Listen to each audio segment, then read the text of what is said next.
सच्ची प्रार्थना की शक्ति। एक प्रेरणात्मक कहानी। यदि हम ईश्वर में विश्वास रखते हैं तो सच्चे मन से की गई हमारी प्रार्थना ईश्वर जरूर सुनते हैं।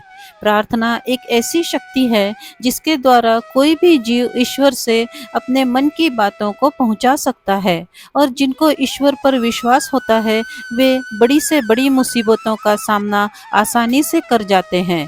इसी सोच पर आधारित चलिए जानते हैं सच्ची प्रार्थना की शक्ति की ये कहानी।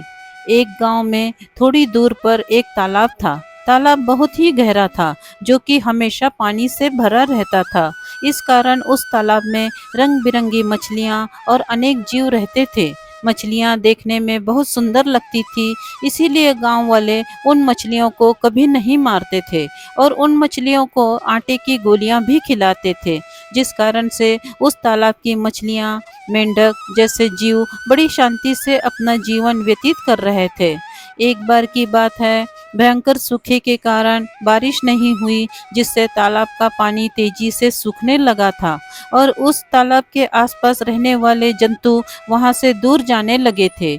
दिन प्रतिदिन पानी तेजी से सूखता ही जा रहा था और कड़ी धूप के कारण बचा पानी भी गर्म होने लगा था, जिस कारण से उस तालाब के मेंढक और मछलियां बहुत ही व्याकुल हो गए। सूखे के कारण अब तालाब के आसपास एकदम वीरान सा हो गया।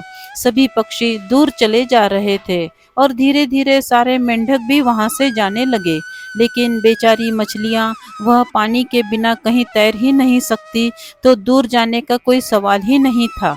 अब वह बेचारी मछलियां करे तो क्या करे, उन्हें कुछ समझ में नहीं आ रहा था। लेकिन तालाब में एक ऐसा मेंढक भी था जो कहीं नहीं गया, जिसे देखकर मछलियों ने कहा, अरे भाई, आप तो यहाँ से जा सकते हो और अपनी जान भी बचा सकते हो। इस पर मेंढक ने कहा, मुझे ये अपनी जन्मभूमि बहुत प्यारी है, इसे छोड़कर मैं कहीं नहीं जा सकता। मैंने इसी तालाब में जन्म लिया है और इसी में पलकर बड़ा हुआ हूँ। हर सुख दुख में आप लोगों ने मेरा साथ दिया है, तो भला इस दुख की घड़ी में आप लोगों को छोड़कर मैं कैसे जा सकता हूँ।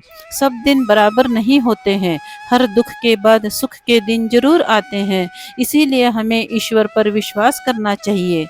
ईश्वर दयालु है, जो सबकी सुनते हैं और सब पर दया भी करते हैं, और यदि हम सब मिलकर ईश्वर से प्रार्थना करें तो ईश्वर हम सबकी प्रार्थना जरूर सुनेंगे। मेंढक के कहे अनुसार सभी मछलियां ईश्वर की प्रार्थना करती हैं और सबके मन में यह अटूट विश्वास था कि ईश्वर उनकी जरूर सुनेंगे।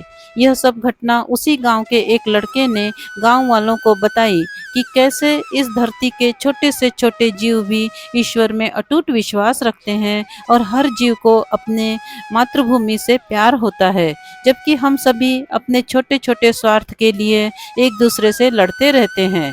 इसीलिए हमें भी उन मछलियों की तरह ईश्वर से प्रार्थना करनी चाहिए। इसके बाद गांव के सभी लोगों ने मिलकर सच्चे मन से ईश्वर से प्रार्थना की और फिर ईश्वर की दया से आकाश में बादल घिर आए और बहुत जोरों से बारिश हुई और वह तालाब पानी से भर गया, जिसके बाद एक बार फिर से चारों तरफ खुशहाली आ गई। कहानी से शिक्षा। मातृभूमि से बढ़कर कहीं और स्वर्ग नहीं है, इसीलिए हमें अपनी मातृभूमि की रक्षा के लिए जान भी देनी पड़े तो कभी भी पीछे नहीं हटना चाहिए। और सुख और दुख के दिन हर किसी के जीवन में आते हैं, लेकिन कभी भी दुखों से घबराकर हमें अपना धैर्य नहीं खोना चाहिए और ईश्वर में अटूट विश्वास रखते हुए उनकी प्रार्थना करते रहना चाहिए। यदि आपको ये प्रेरणात्मक कहानी अच्छी लगी हो तो प्लीज़ इसे लाइक करें, शेयर करें और इस चैनल को सब्सक्राइब करें। धन्यवाद।